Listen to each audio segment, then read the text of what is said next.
Good evening, Warriors, and welcome in to another edition of the R&R Sports Report. I'm your host, Randy Isbell. With me, as always, Robert Hagan. Robert, man, what is happening? Don't get me going on how it was to start to get here today, because I was thinking about something I saw at the house before I came over. I grabbed my computer after school, was heading over here, and I was thinking about what I saw, and I was getting really upset, and that I wanted to bring it up, and we'll bring it up when we get to the NFL time.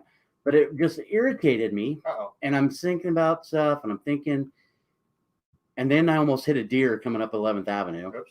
That happens a lot in this valley. And it was a 4-point buck, and I thought, big size deer, right here, right on 11th Avenue. Your car would not survive that. No, it wouldn't have survived it. And so I see it, and I get frustrated even more. But then I pull in, and I see Christmas lights everywhere.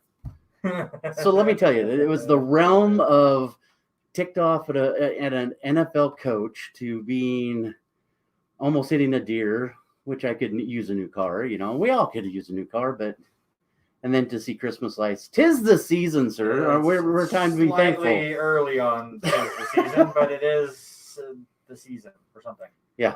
It's a mess. There's Christmas lights well before Thanksgiving. It's gorgeous out there. I still get tired of people skipping Thanksgiving.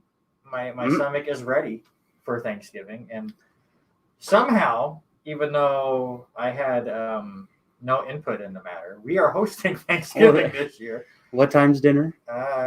You're going to have to ask people that run the thing. I just live there, all right? Sometimes I pay the bills, and sometimes I live there because, with my crazy schedule right now, I'm rarely home.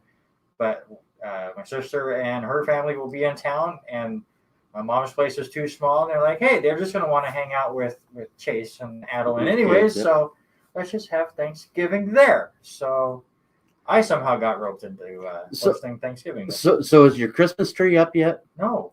So listen, I guess you're lucky because the grandkids have already decided, and they've already got it. They've already got their Christmas tree up. They were decorating the Christmas tree on Sunday just before we started bowling, and I'm like, really, already? Yes, Christmas tree is already up at my daughter's house. The grandkids have got it up. They're all excited. No. Let's get I was the same way. Let's get through Thanksgiving first. Thanksgiving is very, very important. I'm okay with skipping over Halloween. I'm not a Halloween person. Skip over it. Let's go from, NFL. I cannot give up dad tax. Dad tax is very important to me, and that's why Halloween is so important. And Halloween is also important because, my daughter already has 73 costumes at the house, so once a year, it's nice that she can actually use them. But you are listening. Oh my goodness. Okay. You are listening to the R&R Sports Report right here on KLCZ 88.9 FM Lewis, and it's currently 46 degrees outside, even though it's felt way lower than that all day. I've been freezing. I was in my classes today. No. Never took my coat off. I just couldn't handle it. I don't like the cold. I think JR, our guy, our maintenance guy up at Lincoln Middle School adjusted all of the thermostats today up there, and they're all controlled down in central office. I think they all turned them up to appease Veronica Lyon and how cold she is, because every classroom felt like it was like 78 degrees, every one of them. It was just like, we have a fun show for you today. Lots of local sports going on. LCSC Volleyball. Their first round of the Cascade Conference Tournament starts in about an hour from now. Just double checking something real quick. Okay. Time's up. LCSC women are currently taking on Idaho, and I had just pulled up that score while you were talking about the deer story. Idaho up 5-2, about just over 3 minutes gone in the first quarter, and the two teams combined for, I think it was like 0-11 to start that game. Now they're starting to make some stuff now. Idaho has already taken 9 3-point shots, and they've hit 1. Has it been Ashland? That's what I'd like to know. I will see if I can find that. Because they've already been talking, and we've talked about this. She is yet to play yet. She is yet to play, so it must be Miss B, as B is returning this year. 0-for-1, but it's Gandy is 0-for-4, Forsyth is 1-for-3, Kirby's 0-for-3, and Johnson's 0-for-1 for Idaho. That's just from 3. And Stevens with the only points for LC here early on in that one. We'll keep you up to date with that. Of course, volleyball, once that gets started. Gonzaga men officially kick off their season today against Dixie State. Obviously, they had some exhibition games, including the game against LC last week, which was all Zags, of course. WSU men opened their season with a 85-67 win over Alcorn State today. The Cougar women open their season tonight against San Jose State. You have the Seattle Kraken taking on Vegas, and the MAC is back. 3 MAC football games going on today. You forgot 2 things. One of which, you just said the 3 MAC games. You also forgot that the college football rankings just now started at 6 o'clock. Yeah. So we should see that here in a few minutes. We will get those. They will be out by the time we get to college football. So that will work out. We will talk about those later on in the show. And the other thing is, you and I both worked on Friday night, and you know how hard it was to try to focus on getting ready for the game and not have our phone in front of us. Well, at least with me, I had my phone sitting there in front. And I turned around a couple of times, and Alicia's got the game on up, watching the men play. When so much stuff is going on, you just have to come up with different ways to watch all of it. That lady can multitask, let me tell you. It's ridiculous. It is crazy to see what she can do.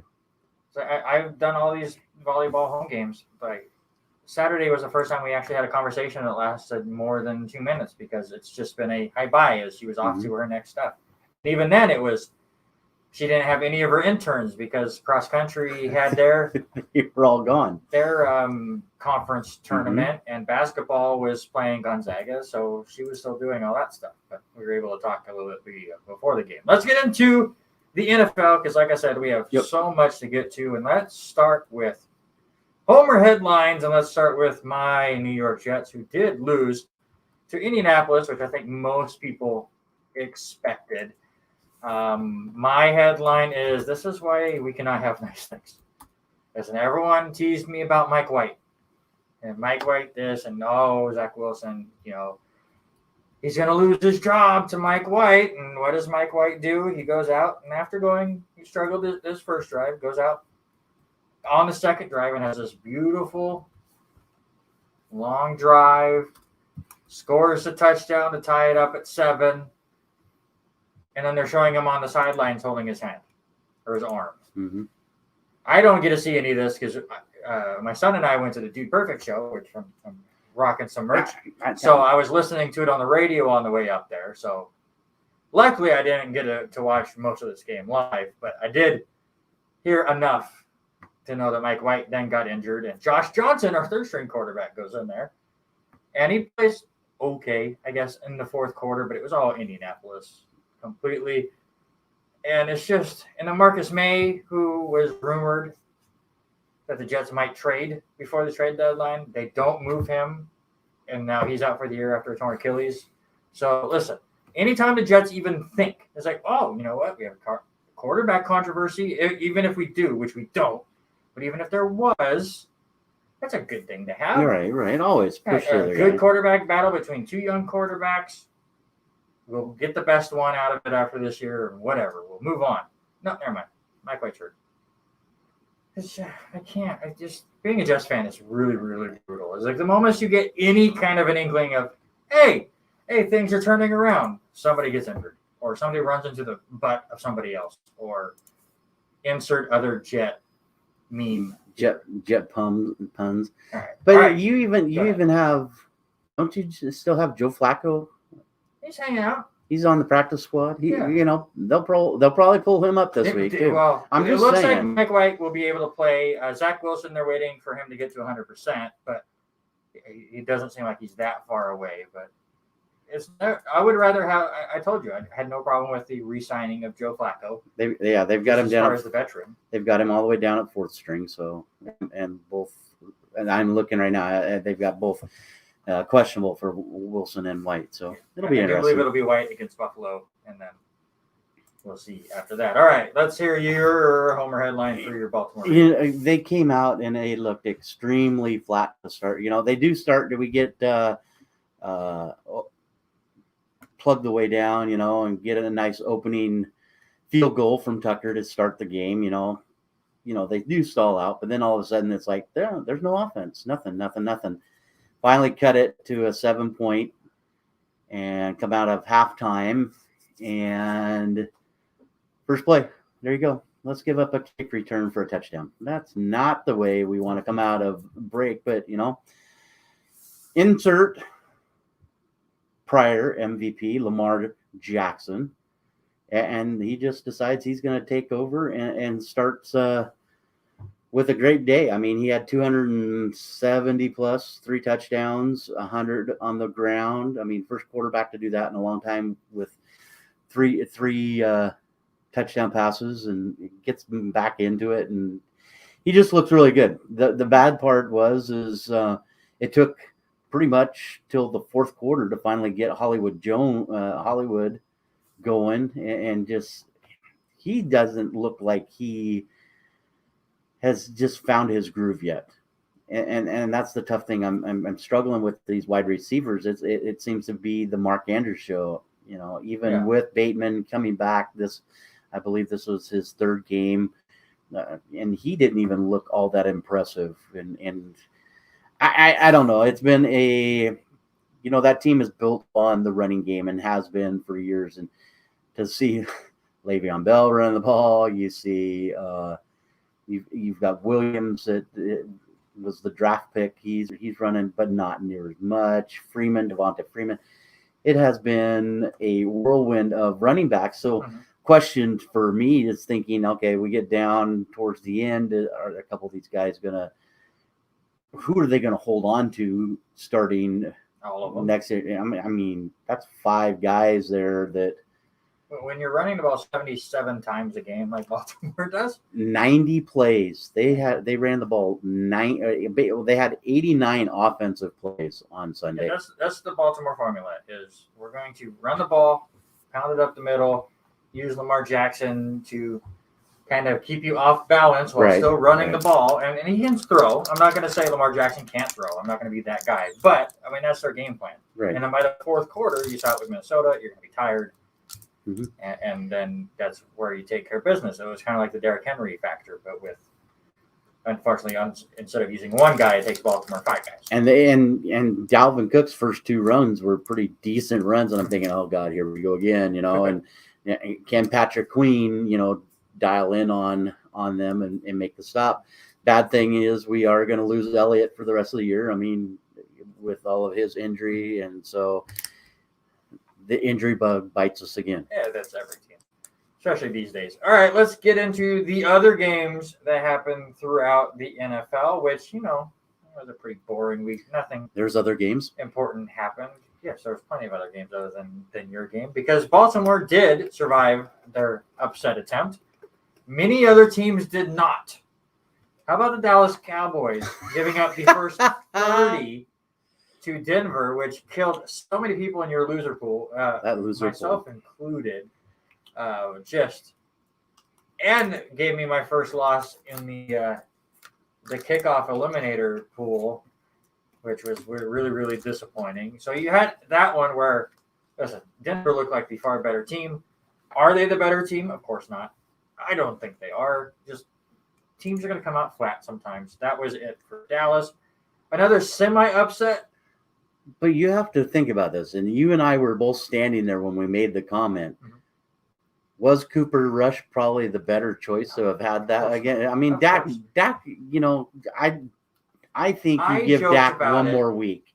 Stop it. No, I'm serious. I think you give him one more week. He could have got his feet under him. I think they could have easily won that game.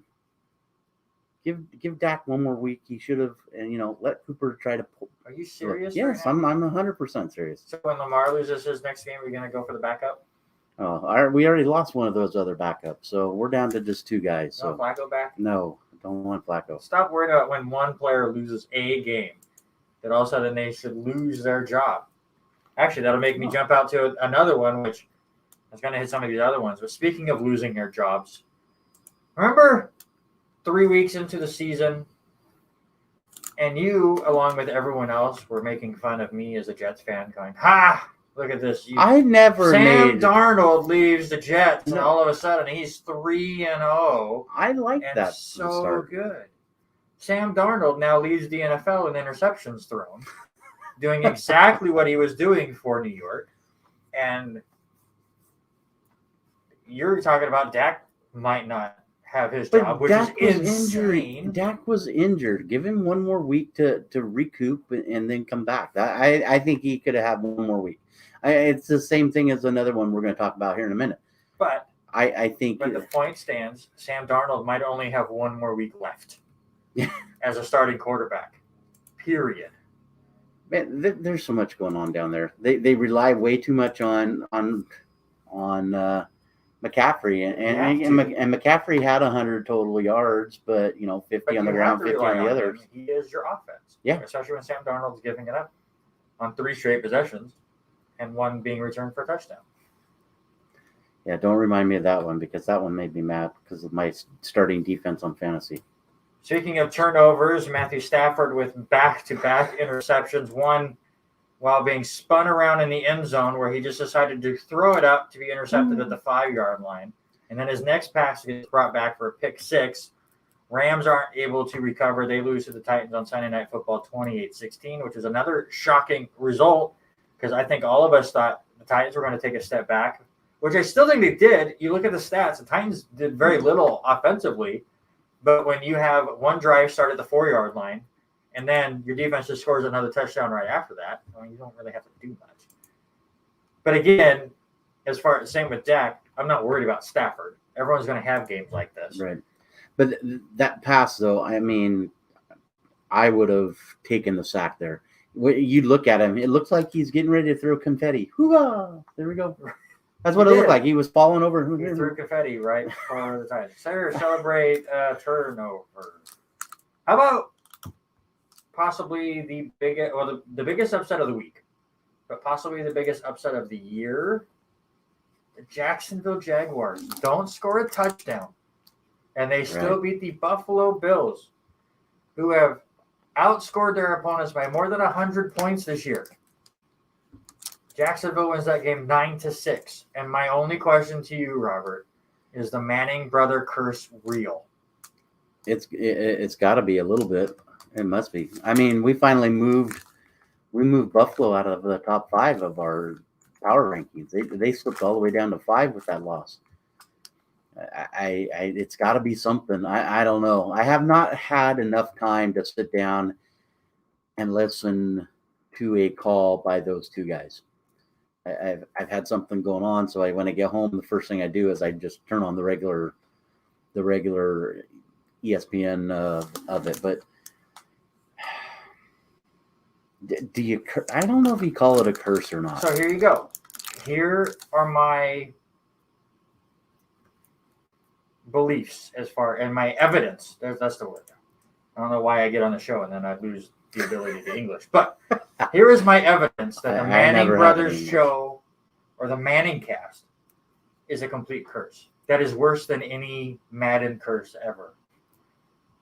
So week 1, they had Russell Wilson and Travis Kelce. The very next week, the Seahawks lost to the Titans 33-30, and Kansas City lost to your Ravens 36-35. Mm-hmm. Both good teams. You can understand that. In week 2, they had Rob Gronkowski, and Tampa Bay lost to the Rams the very next week 34-24. In week 3, they had Matthew Stafford on. The very next week, the Rams lose to the Cardinals 37-20. Then they take a couple weeks off. Tom Brady comes in on week 7, and the very next week, the Buccaneers lose to the Saints 36-27. Last week, Josh Allen comes on the show, and they lose to Jacksonville 9-6. Everyone that has been on their show that is a current NFL player has lost their next week. Has tanked. So who was on this week with them? Oh. We got to figure that out. There was not an episode this week. No episode. So I don't know when their next one is. Maybe they figured out they can't make it happen anymore. Because they're producing it out of their own places. Yeah. It's just weird. It's just simply weird. A couple other interesting games. Atlanta defeating New Orleans 27-25. Great comeback by Atlanta after they dominated the first 3 quarters. Right. Let them come back. Giants beating the Raiders 23-16. Listen, no favorite was safe this week, unless you were in Indianapolis and you were facing the Jets on Thursday night. No one was safe. Like the Chargers had a tough game with the Eagles. Were able to hold on and win that game. The Chiefs facing Jordan Love and barely win that game 13-7. Like we can go for an hour and a half talking about that. What is going on in Kansas City right now? But just the only team, and is the reason why they are number 1 in our power rankings, it just went out and just took care of business. The Arizona Cardinals. Remember, I took them to win in our weekly pick'ems. You did. That's the only reason I only lost 1 game to you this week. So, and they went out and completely dominated San Francisco and never had an issue. I think in all of the upsets we talked about here, and you read off, the one that concerns me the most is, well, we'll get to the one here in a minute, but is probably New Orleans. I do not think that they can go on with Simeon or with Hill, either one. They need to let Hill do it, or they need to get somebody in. I don't think Simeon is that guy. You're not going to be able to get a quarterback in there now that's going to make a significant difference, especially with Drew Brees going, no, thank you. It's the quarterback spot is too difficult to learn mid-season if you don't already kind of understand. Well, yeah, especially in his offense. I mean, that's just terrible. But if you haven't played with Sean Payton before, you're not going to learn his offense mid-season to give them a playoff push. But so I think it needs to be Taysom Hill. But you're sitting at 5-3. If you go through the schedule, I'm turning your mind. No. Okay. You're sitting at 5-3, and I'm just looking at the depth chart. Right now, Trevor Simeon, it says he's good to go. Taysom Hill, but your third quarterback is Ian Book. I mean, what do we know about Ian Book? Could he do better than the Michigan State quarterback? Could he be better than? Am I right there? I'm looking right now. The internet is a little Notre Dame. He's Notre Dame's. He's the quarterback that came from Notre Dame. He was a 4th round pick. Who the heck Ian Book was? Do you give him a chance? Because Simeon did not look very good. A chance. Hill's the guy that you paid all this money for to keep around. I think they were trying to be safe with him coming off of his injury. I think that changes this week. Let's get to the other NFL news going on, and you're going to start with this one. You have to start with this one because it was the biggest news story of the week, and that is Aaron Rodgers, after testing positive for COVID last week, gets revealed that he is not vaccinated and that he has been fibbing. He misled the public. Misleading, fibbing, withholding the truth about being vaccinated, and use the words immunized instead. And then what drives me nuts, okay, we've talked about it all the time. I don't care what you do. I don't care either. Right? Would I like everyone to get vaccinated? Sure. Would I like people to still wear their masks while we're going through this stuff? Sure. I know you hate wearing a mask. You do it. I do it because I'm been told to do it. 87% of our bowling league doesn't wear it anymore. I still do. Am I worried about me? No. I'm worried about my dad. Sure. Yes, yeah. That's the same thing. But if you're not wearing your mask, I'm not scoffing at you. If you don't have the vaccine, am I scoffing at you? No. It's your personal choice. We're all going to have differences. What drives me nuts is when you have somebody that, like Aaron Rodgers, that thinks they're smarter than everyone else and talks down to people. And the fact that he goes on the Pat McAfee show and is like, listen, I said immunized. And if anyone would have, done their job and asked me a follow-up question, I would have said this. And then he goes into like this whole breakdown.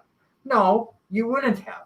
Because if you listen to that interview or the press conference that he was talking about, he goes, I'm immunized. And there's people on this team who are not vaccinated, and I don't disagree with them, or I'm not against them. Right. He said them with the unvaccinated people. He didn't put himself in that. The dude just, again using all of the tropes for these people, the woke mob and cancel culture. It's like, get over yourself. There are plenty of players that are not vaccinated in the NFL. And we're not trying to cancel them. they have to go through rules Mhm. and all these extra steps to be able to play. And Aaron Rodgers was like, well, I've taken this stuff and I've talked to Joe Rogan, so I'm over this and I don't have to wear my mask to press conferences. I'm so over people like that. Yeah, I agree 100%. The question I got asked today was, how many sponsors do you think that Aaron Rodgers is going to lose He's over only that? lost the one so far, And that wasn't even a big one. And that's the thing, and that's what I told. And I don't. And Laura was asking me at work today, one of my colleagues, and she's like, "Well, how many do you think that they're going to end up losing?" And I said, he could lose a couple, but it won't affect him. But there's way too many people that follow him, and I hate to use the word idolize him, because we do idolize football players and athletes way too much than what we should. Yes. And so now all of a sudden these guys are going to get to the point of, how long can you stretch something to still stay in the truth and keep your way, Right. Why couldn't he just be forthright and say, hey, yeah, no, and that's my I'm issue just with Aaron immunized, Rodgers. It's not because Aaron Rodgers is not vaccinated. It's just the way he Just has be handled forthright this about whole situation. Just go, hey, and I understand part of his point when he was talking about it last week, saying that that's all the press was talking about. It did kind of become a witch hunt in the summer, because when all the rules got announced, everyone got asked the question, are you vaccinated? Are you? And I'm sure you get tired of it, but you can just be forthright and just say, hey, no, I'm not. I don't believe in it, or I think this, or I'm allergic to this, or whatever your excuse or your beliefs are. That's fine, but don't be a coward and just live up to it. So here's the thing about it is, and I know we've talked on this show many times, that we don't want to just live in this COVID part, but Pat Svoboda and I were talking the other day, and it was a huge point. As 3 weeks ago, when went up to the Cougar game, you had to show your card, or show proof that you were vaccinated, yada yada yada. But you're outside, and how many people were wearing a mask, all that. He went up, and we were talking about that because he was at the same game, different area, and then he went up this past weekend to go to a basketball game, and they did nothing. So you're going into down to Gessa Field in Martin Stadium. They've got to check all your stuff, take your temperature, yada, yada, yada. But then you walk into Beasley, which is a tighter facility. They ask 0 questions. Yeah. Where's the consistency? There's none on either side. There's none. And I'm not trying to bash WSU. I'm not trying to bash anybody on how they want to test their stuff, because I can tell you the same thing over at Clarkston High School, walking out there. As long as there was less than 499 people, you didn't have to wear your mask. But as soon as 500 people, then, the whole other realm. So it really makes me wonder, as you and I were talking earlier, what's it going to look like now that basketball season is getting ready to start? How are you? And you've been into the coop. You know how crazy and how tight that coop gets. It makes me wonder how things are going to look now that we're, I don't want to say full time, but we're in our normal season and all that. So is this the new normal? That's where I'm at with it. Let's not bring back new normal. Yeah. I thought we got over that phrase last year. I don't think new normal is going away anytime soon. Aaron Rodgers is driving me nuts. That's my point. And that one, his whole, well, I don't believe in this rule, so I'm not going to follow it. I want to see linemen just deck him after every play and go, well, I don't believe in unnecessary roughness, so I'm not going to follow it. All right. It's just, that part is just like, I'm above this rule. And that's what drives me nuts. Odell Beckham Jr. clears waivers. Where do you think he signs? Nowhere. Stop it. Serious. Stop it. He's not bad. He's drama. He is so much drama. Show me one time he has been drama in Cleveland. Well, there's always drama in Cleveland. There's always been drama. Well, drama has been around him, or people think he is drama in Cleveland. But name one time he has been drama. You watch him run routes. He does not run routes worth a plug nickel. Yes, he is a great athlete. He can run the ball. He can run hard. He can get out there and make a catch. But as far as and listening to some of those people talk, it wasn't First Take who was it Cowherd talking about him the other day? This was the first time that he was actually kind of agreeing with Baker, and Baker's like, no. But again, you listen to anybody that's been in that locker room, and they say Odell's hasn't been an issue. Yes, could he be frustrated because he's not getting the ball? Sure. A lot of wide receivers are divas, whether they're good or not. Do I think Odell's fantastic? No, I think he's past his prime, but he's going to be signed somewhere, and I believe it'll be Green Bay, because I think Green Bay is a good spot. Buffalo could be an interesting spot as well. I think a contender is going to take a chance on him. Right. Kansas City took a chance on Josh Norman, who hasn't played in 4 years. Yeah, good point. If you're a decent wide receiver, Antonio Brown was perfect for Tampa Bay. Odell is nothing like the drama that Antonio Brown caused or Josh Gordon caused. He is no T.O. No, God, nowhere close to T.O. I think, honestly, Odell has gotten such a weird, bad rap that I don't think he's deserved. Yes, he had issues in New York because they kept bringing him. I mean, Eli was not a great quarterback. Right. I'm sorry, Giants fans. Eli Manning is not a good quarterback. Yes, he led you to 2 Super Bowls, but Mark Sanchez led the Jets to 2 back-to-back AFC Championship games. Doesn't mean Mark Sanchez is a good quarterback at all. It's just the team around him worked out perfect. Right. I just don't see where. I don't think he moves anywhere this year. Maybe somebody picks him. Of course. I just looking within this before our next show. Odell will be on the team. You think so? Yep. Hmm. I think he cleared waivers because $7 million was a high asking price, and there was only 9 teams that even could if they wanted to. So now that he has cleared waivers, Cleveland still has to pay him that money, and now he can sign for league minimum on top of it. And then any team can go out there and get it. Does he go to Atlanta? Atlanta could use I think Atlanta could use a receiver. But are they really a contender? No, they're in the middle. Past waivers, when he can sign anywhere, I think you got to be a Super Bowl contender for him to want to go. To go anywhere, yeah. And I've heard Green Bay, I've heard Kansas City, I've heard Buffalo. Don't even say my team. And I've heard New England. Well, I've heard my team too, so I don't want him there. Yeah. If he went to Baltimore and he caught 2 touchdown passes his first game, no, you're gonna come on here and go, "Oh my goodness, what a great receiver!" Baltimore's going to the Super Bowl. Jackson's the MVP, and Odell Beckham's the greatest wide receiver we've ever had in Baltimore. Jackson still has a chance at MVP. Don't doubt that. By the way, it would not be that hard to be the greatest wide receiver in Baltimore history. No offense to Steve Smith.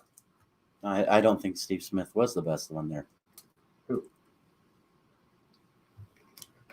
I still like Bolden. Bolden was good. Okay, you're right. Bolden was pretty good. He was good there. I would give you that. Quick hitters on the rest of the news because we are way behind. Go ahead.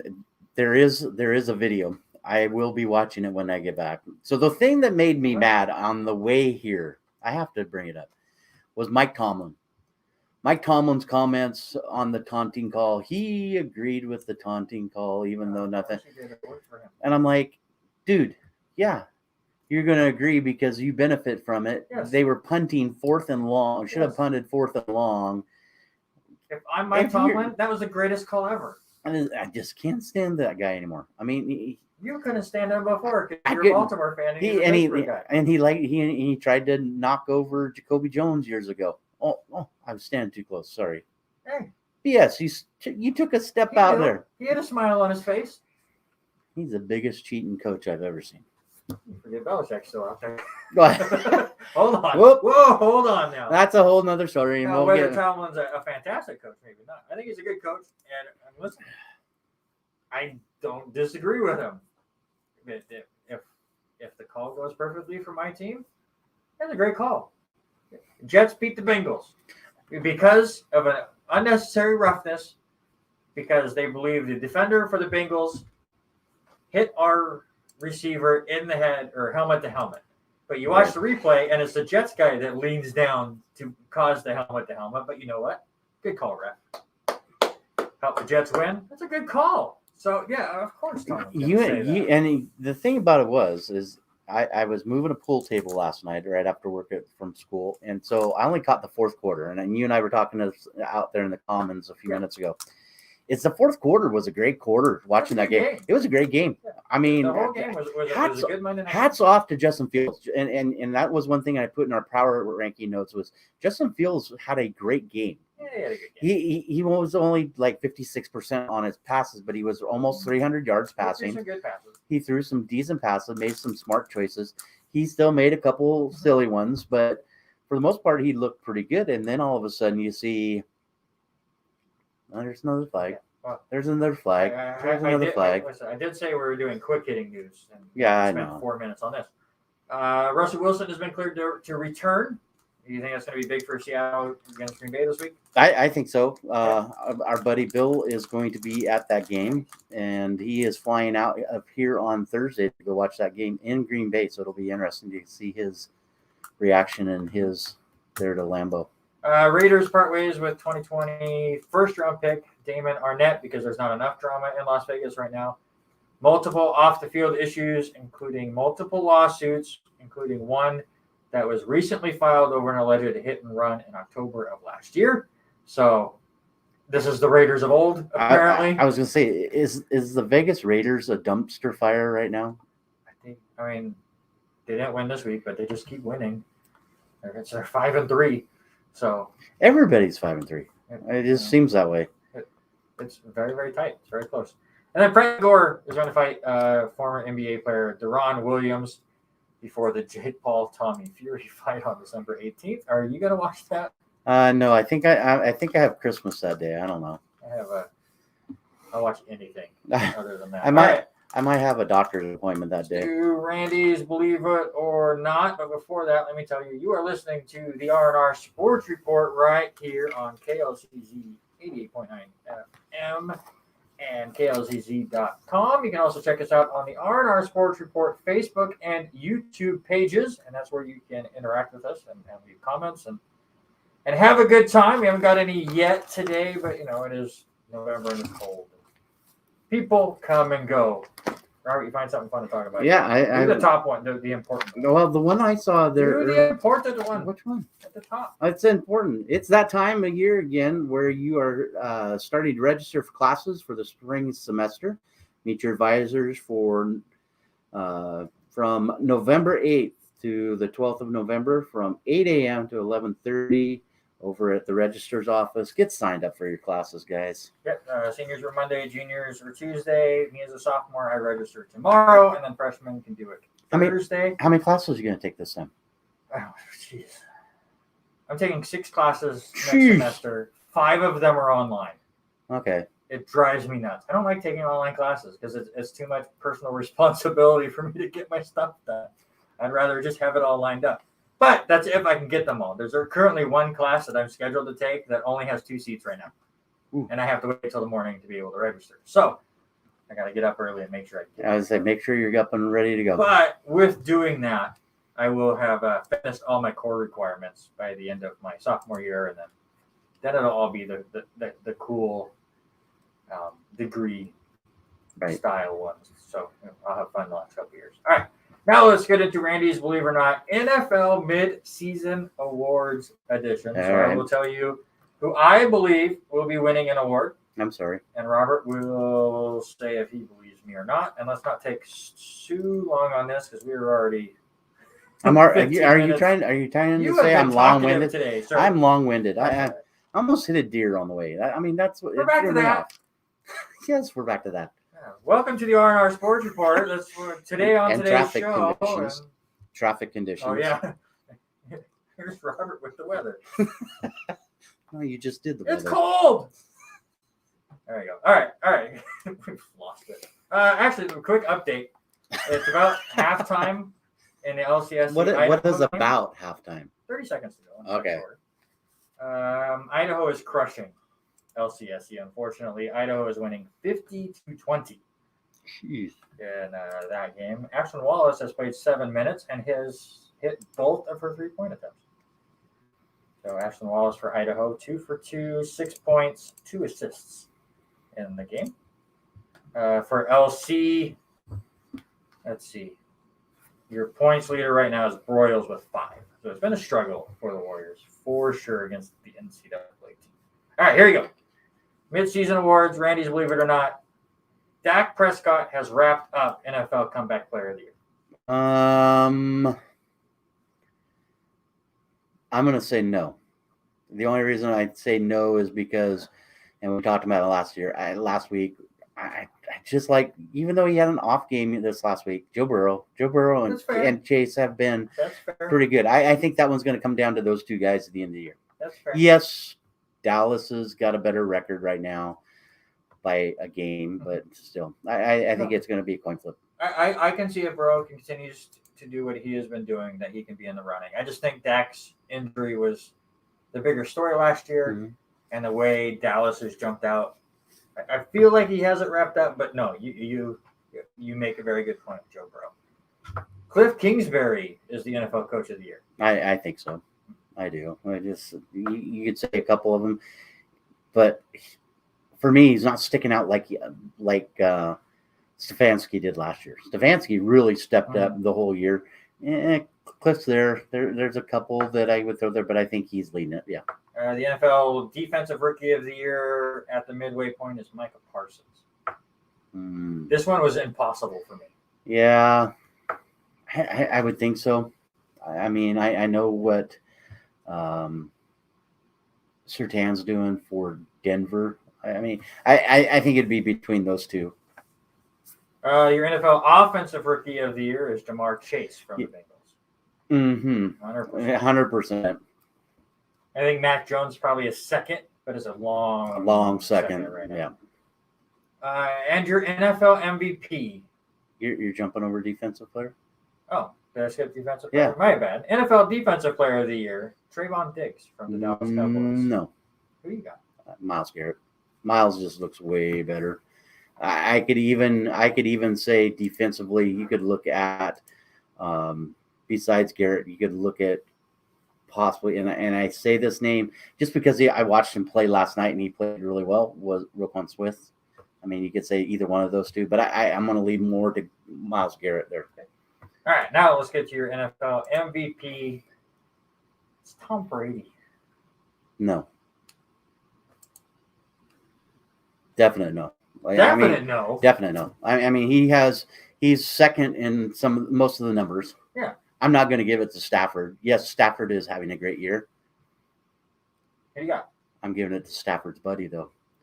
When Cooper Kupp's got over almost half, well, no, not half, but he's at 2,700. So almost a third of his yardage, 10 touchdowns. Cooper Kupp's on pace for 21 touchdowns and right at 1,900 yards. If he keeps playing the way he is, he'll win Offensive Player of the Year. But and that's the bad part, is that when is a receiver won? Yeah, that's going to be my MVP, question. And this is why he's not on there. But that's why I have Tom Brady, because Stafford has struggled a little bit lately. I would have had Stafford.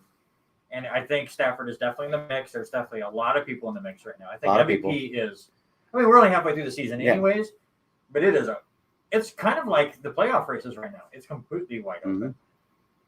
But you asked the question, I'll ask it right back to you. I just pulled it up. When was the last time a wide receiver won the NFL MVP? Was it Brown? No. I don't even know if he ever won it. Nope. Yeah, I don't think he did. No one. No one's a ever wide won. receiver has never won the NFL MVP. Do you know who has? Mm.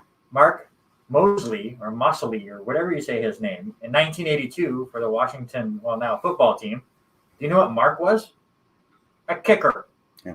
A kicker has won the MVP. A wide receiver has never, ever won the MVP. And I really wanted to hit Cooper because Cooper's done phenomenal. Fantastic. I just traded for him in fantasy, and I'm happy about it. I'm going to say one other name, and the only reason I'm going to say this name is, yes, he's the only active just because Henry's down, but what about Jonathan Taylor? Do you throw Jonathan Taylor's name out there? He's only had 140 touches. 140 touches. He's at 820 yards. He's averaging almost 6 yards. Taylor, if he has a great second half, battling Cup for the Offensive Player of the Year. I think the only non-quarterback that had his chance was Derrick Henry before he went down. I don't think Taylor has done that much. Obviously, he crushed the Jets, and we'll just get right into it right now with our player of the week because Robert has Jonathan Taylor. Yeah. Go ahead and talk about Yeah, it. John, I mean, another big game, 19 carries, 172 yards, 2 touchdowns, and 28 yards receiving. So that put him right at 200 yards. But he just looks like he is in control of that team. He's helping Carson Wentz, and I like him. And there was a lot of offense for Indianapolis as I was watching the game while we were bowling it. But he just looks good. And I think there's a possibility now that Henry's been hurt that he can get there. I don't know if you throw his name out there, MVP right now. Like you said, there's so many people that you could throw into that mix right now, one of which is not, and I wouldn't put is Patrick. Patrick is just not right now. He's probably the most disappointing. Right. Mine is Josh Allen. Wow. The Bills? No, the Jacksonville Jaguars. Oh, that one. Defensive player, just because of how great. I'm sure Hansen on the NFL Network's version of the Red Zone was doing the same thing. But Andrew Siciliano, who does the DirecTV version of Red Zone, which, by the way, he is far better than I Scott Hansen. agree. He just is so much more fun, and I love. They do way more picture-in-picture than the NFL Network version of it, which is why I like it more. But he was losing his mind. That Josh Allen became the first player ever to sack a quarterback with the same name as a defensive player, and then he intercepted him, and then he recovered a fumble. So Josh Allen sacked Josh Allen. Josh Allen intercepted Josh Allen, and Josh Allen recovered a fumble that was dropped by Josh Allen. So there you go. Josh Allen is my player of the week just for that. Let's get to our game of the week, and I'm going to go Atlanta and New Orleans. I thought that one was a crazy one. Saints come back from 24-6 and take the lead with just over a minute to go in the fourth quarter. But first play after the kickoff, Cordell Patterson goes 64 yards on a pass from Matt Ryan. Ncaa with the big 29-yard field goal. He's been absolutely fantastic. Mm-hmm. And Atlanta pulls off the mini upset there. So I thought that one was a pretty good one. What about you? Yeah, that was one of those games that got upset, and we knew it right offhand. That was right behind us, but I have to agree with Scott Van Pelt on this one. It has to be the Minnesota game, Baltimore. Yes, go ahead and say it, everybody. Homer, Homer, Homer. But I tell you what, overtime, Baltimore being down, they come back after giving up that kickoff. But some of the things here were some stats that really threw it over for me. And you look at this one. Baltimore had 36 first downs to Minnesota's 13. Penalties, both of them had 8 penalties. Baltimore had 61 yards. Minnesota had 107. Yeah. But total yards, total yards and time of possession is really what kills it for me. Total yards, Minnesota had only 318 total yards. Baltimore with 500. And time of possession, Minnesota only had the ball just over 23 and a half minutes, which is crazy. And Baltimore running 89 offensive plays. So, I mean, I agree with Scott Van Pelt. He was talking about it too. And he's like, this was the game of the week. Just because somebody else talked about it doesn't mean I'm going to excuse you to be a homer. I'm always going to be a homer. We already have a homer segment. But no, I agree. That game was fun too. Week 10. You could have said Dallas, Denver, but that was funny. That was funny. It was funny to watch. No, it killed a lot of my predictions.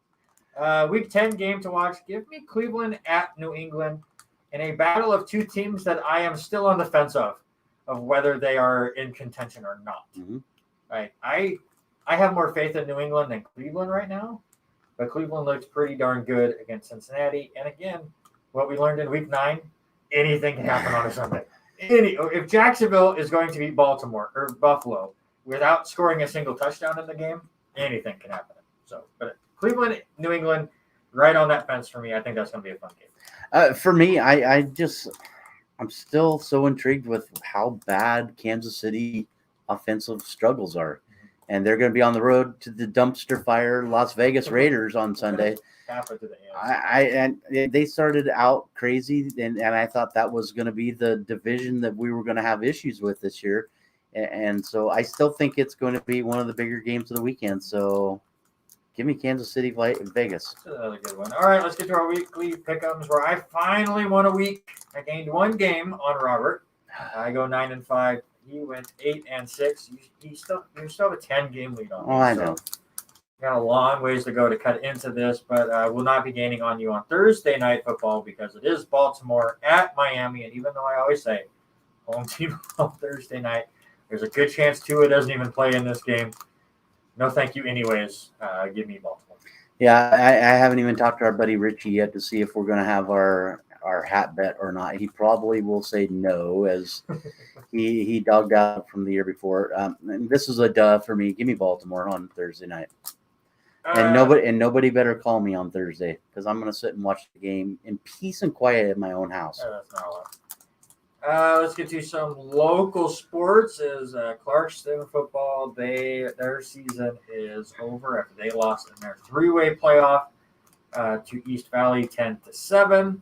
I talked to Coach Bai after that game and just I like that system better than the tiebreaker system Lewison had to go through. Right. Where for Clarkston you had 2 10-minute halves. But I do understand some of the frustrations with that as well, as Clarkston really only had 2 drives in that game. They had 3 drives. They had 2 drives in the first half and 1 drive basically in the second half. And their last 2 drives, basically they had a minute to go or less in the end of the first half and the end of the game. So it's like you had very little wiggle room. So a lot of stress there. But again, I think that's a bit more fair than let's all play from the 30 or 20 or wherever the Kansas City tiebreaker is at. But still a very, very good season, I think, for the Bantams. Go forward for overall 4-2 in conference. Thoughts real quick? Yeah, I mean, we knew going in they were going to be very young and how the upperclassmen were going to play this one. I think it might have been a little bit different if, we had Carson Patterson. Patterson's still nursing that foot the way he was. But hats off to East Valley. I mean, East Valley went up and beat West Valley as that was happening on Friday night as we were getting ready to call the volleyball game. Pete Williams was texting me and watching the Gonzaga LC game, so it was really tough to try to stay on top of it. But hats off to East Valley. I think East Valley and Shadle Park get hosed by WIAA. We'll talk a little bit about that here in a few minutes when we get to Pomeroy. But I think they get hosed by the selection committee again. I think it was from them being nice. Do not look up college football rankings. We'll have some fun with that. Okay, I have not. Okay. Let's. Soton does lose their last game of their season. So, Pomeroy 10-0 on the year. Buddy Richie has a son on that team. He messages me all the time about that team. It sounds like they've been absolutely fantastic. They do get a bye into the quarterfinals and will face the winner of Waterville and Mansfield. Or Waterfield, Mansfield, or Nacelle.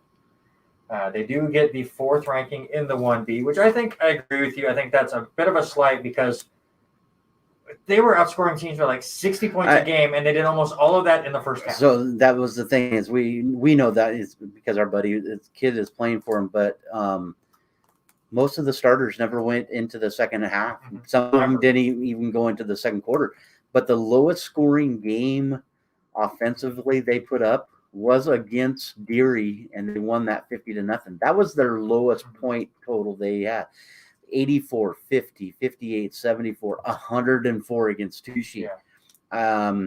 There's some games, and I think they're gonna, if they get through this game, they'll end up meeting Almari. I forget how to say that.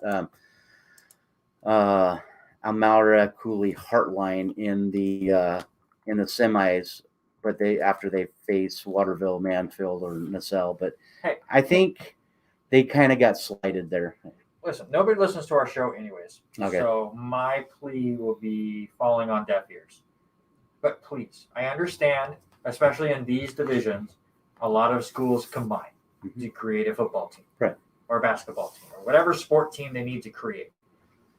Please, starting next year, can we just come up with a fun nickname for your group? Instead of the Colotus one that is like 10 miles long? Or what is it? The Linsfield, or what is it? It's Lynn, Ritzville, Colota, Sprague, Wash, Tuckna. and they just keep adding schools to it. It's Mhm. impossible to write out, and we just come up with. They're just called LRS, but they're skipping out the other schools they keep adding. Just come up with a cool nickname. Right. The Club. The Club. It would be Clarkston versus the Club. I don't care what you call themselves. The Boys. You can come up with something silly and have fun with it. Mm-hmm. But well, then so we know that Pomeroy will play at home either the 19th or the 20th against one of those two teams. But I think with what WIA is doing, and Richie and I talked about this on Sunday, is they have gotten to the point where Pomeroy even went away from playing Idaho schools. What kills this whole WIA strength of schedule, yada, yada, yada, is when you cross over the border and you play a different one. I mean, that's what killed Clarkston. At one point, Clarkston was up in the WIA rankings and then fell down because they played Lewiston, they played Moscow. So that, you lose those RPI crossovers. But when I was looking at that, I also pulled up just because, we deal with the 2A, and I looked. And again, the east side of Washington State gets hosed by the WIA. Shadle Park, who was a great team that we played against, East Valley, they rank East Valley 16th, Shadle Park 14th. And so everybody, that whole system is all stacked on the teams on the coastline. It's just like, and it just blows me away that which is you why look at we those need schedules. to get like the NFHS stuff going better in our area. They're getting there, and Washington schools do a pretty good job where I can turn them on. You gave me the login and stuff, and I can watch a lot of those games. Idaho's kind of struggling with it a little bit, but we need to promote it more around the area and just be able to get access to people over on the West Coast. Because again, you're going to get all those highlight shows, and I'm sure KLEW does a good job of showing highlights and stuff, but it's not enough for a committee to really even see it. So just something to continue to work on as technology gets better. All right, let's look at some college stuff going on now. As LCSC volleyball just about to tip off against Oregon Tech in the first round of the Cascade Conference Tournament. They did have a rough way to end the season where they got swept by both Bushnell and Corbin. This weekend, Corbin's match was, of course, senior night, where we honored Lexi Trowbridge, Jess Ruffing, and Tori Edwards. I thought that was a nice little ceremony for those three. Had a nice conversation with Sean Pullman afterwards, even though you could tell he was pretty frustrated with how the ladies finished the season. But we will see how that goes. Of course, Pullman took over our show last week. We had a lot of fun, 45-minute conversation, and I felt like we almost talked. We could have talked 45 minutes after the game on Saturday. But easy. So we will keep you up to date as volleyball gets ready to get started soon. For the LCSC men, they defeated Indian College 118-56, then did lose to Gonzaga in an exhibition game 112-62. They will host the Clearwater River Casino and Lodge Classic on Friday and Saturday. If you want to just watch the men's basketball team, they will be taking on Providence on Friday at 7 p.m. and Montana Western on Saturday at 7 p.m. The women's basketball for the Warriors, they are facing Idaho just going in the third quarter. They are trailing that one 61-22. That's an exhibition game right now. So the Warriors will be 1-0 going into the Twin Rivers Physical Therapy Classic, which the women are hosting on the same weekend, which is going to get confusing for me to call because I'm doing the non-LC games, and I have two different tournaments. But if you want to watch the women play, they will be playing Montana Tech on Friday at 5 p.m. and then Rocky Mountain College on Saturday at 5 p.m. LCSC Cross Country, they had the Cascade Championships on Friday. The men finished in second place. Cole Olson was the runner-up racer in that one. Clayton Van Dyke finished fifth. Chase Barrow finished in 10th. And shout out to Connor Turpin, which I didn't obviously was there to watch it because we were doing volleyball, but I read the article that's on lcwarriors.com, and he finished 33rd after losing his shoe in the first 200 meters of this race. So he raced with one shoe for 4.9 miles. And cross country, of course, you're doing it outside That's and crazy. whatever weeds and stuff you're running through. So congratulations to Corbin for just surviving in that. The women finished 4th in their race. Emily Adams finished 8th. Geraldine Correa finished 18th, and Riley Brown finished 21st. So we will see what happens as far as who qualifies for nationals. When I talked to Alicia, she believed the men were going to make it, and the women were close. But Emily Adams would qualify for nationals if the team does not. But we should know that here in the next few days, I believe. You are listening to the R&R Sports Report right here on KLCZ 88.9 FM Lewiston. Also, check it out on klcz.com and the R&R Sports Report Facebook and YouTube pages where you can comment just like Lois is. She says, nobody watch you guys. Nope, nobody's watching. I mean, I know Lois is here commenting, but nobody's listening. No. It's currently 45 degrees outside and very windy, apparently. So that makes it even more fun.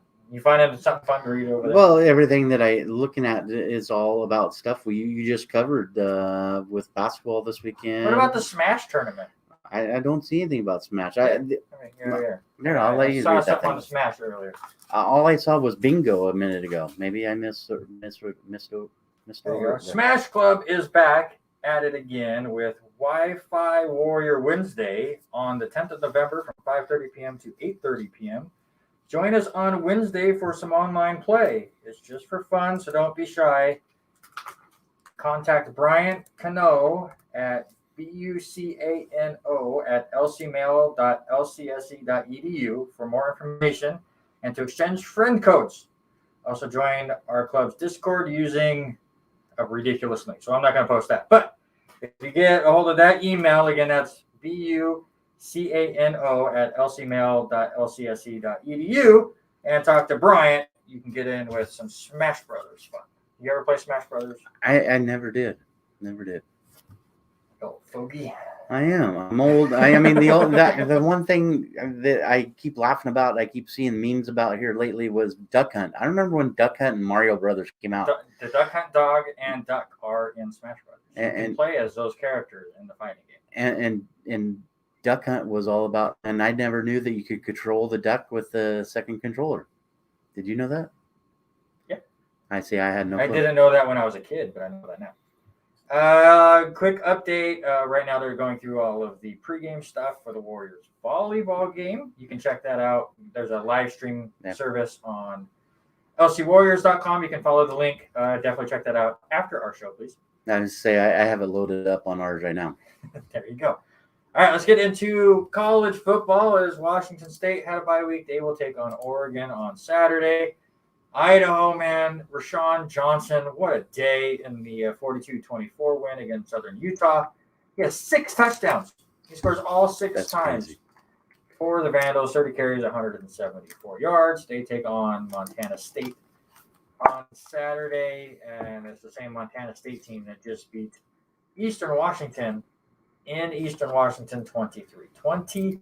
Eastern Washington punted late in the game and didn't get the ball back, but they were on their own 10 with about 2:20 to go and down by 3, so you can't even really be that upset about that one. Around the nation, Purdue upset Michigan State 40-29. I called that one. I was happy about that. North Carolina gave Wake Forest their first loss, 58-55. Georgia continues to just dominate. Yeah, that one before, that's a basketball score. It's ACC. Okay. 58. So you never know. Yeah. Speaking of a basketball score, Alabama holds off to beat LSU 20-14. And the big ones for me, Arizona snapped their 20-game losing streak with a win over California, who had 7 starters and 24 players and coaches out due to COVID protocol. So, hey, you know what? A win's a win. Yeah. So Arizona snapping their 20-game losing streak, which then gave UNLV the longest losing streak in college football at 14 until they snapped that one as they beat New Mexico. So all FBS teams now have at least a win this season. Can you name the team that has the longest losing streak in the NCAA right now? I would have said Idaho, but now that's not right. Give me Cal They're Poly. not even in the NCAA. Um, Is Cal Poly NCAA? no, they're big. Division? They're Yeah. big sky too. Well, I'm talking the FBS. FBS. I think there's a couple right answers. I Yeah, believe there's a couple that have lost 8 in a row. Can you give me more? I can't off. Anybody. I can't off the You top of it. I maybe Cal. There are 2. Cal. No. Nope, not Cal. It is Kansas. Kansas Jayhawks 1-8 this year. They have lost their last 8. And the Arkansas State Red Wolves. The Red Wolves of Arkansas State. They have also lost their last 8. So there you go. News that you really need to know here. Listen, I was excited, and I know Bama won, but I was more excited that LSU covered. All right, listen, we're not going to talk about that yet. Let's just move on. Let's get into the college football playoff rankings, as Robert has not looked at these. So I have not. We'll go from 10 to 1, okay? All right. So you're getting my honest opinion because I was nice. I did not look. You have not looked. I have not looked. I have no clue. I just want a quick hit, okay? Because we already are at 7:06. Not really. Number 10, Oklahoma State, sitting 8-1 on the year. Fine with that? I'm okay with that. 9th, I think it's where they were last year. Notre Dame, or last week. Notre Dame at number 9 at 8-1. Yeah. Yes. Number 8, our first undefeated team, Oklahoma. I don't like that one. I think it should be a little bit higher. I do too. Number 7, off their loss last week, Michigan State. I think they should be down. I think they should be at 8. I mean, they're still within shooting distance, even with their loss. By the way, Purdue moved up to 19th after their win against Michigan State. Number 6, who do you think it is? I'd say Ohio State. Michigan at 8-1. Okay. Yeah, just outside. I think I'm okay with that. So in alphabetical order, your teams left: Alabama, Cincinnati, Georgia, Ohio State, and Oregon. Okay. Who is number 5? The way that the people think that those clowns in their suits that make this, I would probably say Cincinnati is probably at 5. It is Cincinnati because nobody wants to put them in. Nobody. This kills me. And again, Ohio State and Michigan will face each other, so one of them will be ahead of Cincinnati no matter what. Cincinnati is 5th. So your 4 playoff teams right now: Georgia, Alabama, Oregon has moved up to 3, and Ohio State. Stupid. So it's still the same gripes we had last time. Don't like it. Who's your Heisman right now? I like Kenneth Walker. I really do. Now, he didn't have near the game he did this week as he did last week, but I still think he's got to be in the conversation with Caleb Williams. I mean, the names we have, I think Kenneth Walker is there. I think He's Williams, really yeah. I think if they don't lose that, he'd probably be my top runner as well. But it always just seems to go to a quarterback unless somebody goes completely nuts. And Kenneth Walker has been fantastic, but Alabama quarterback, give me Bryce Young. It's very boring, but I have to go that route. All right, college pick'em. Last week we won't talk about. Woo-hoo! As Robert now is in the lead at 27-27-1 after he went 3-2 last week. I still lost 2. That's fine, because I am 25-29-1 now after losing all 5. The only ones you lost were the ones that you agreed with. Yep. So don't do that anymore. So you, sir, for like the 3rd or 4th straight week, control the board.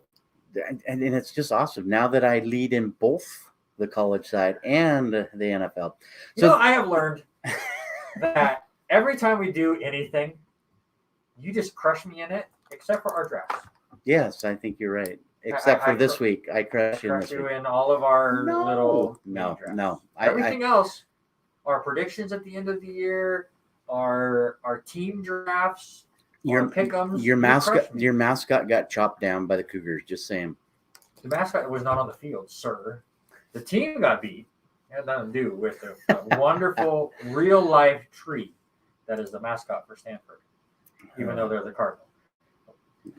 Well, we'll see. All right, go ahead. Let's get these picks. So I ended up wanting to do things interesting, and so I looked at the spreads. I looked at everything. So we stayed in the top 25. So each one of the games has a top 25 person in the AP rankings, and each of them have a home team that was favored. Now, one of the lines changed this afternoon, and I did put it in there.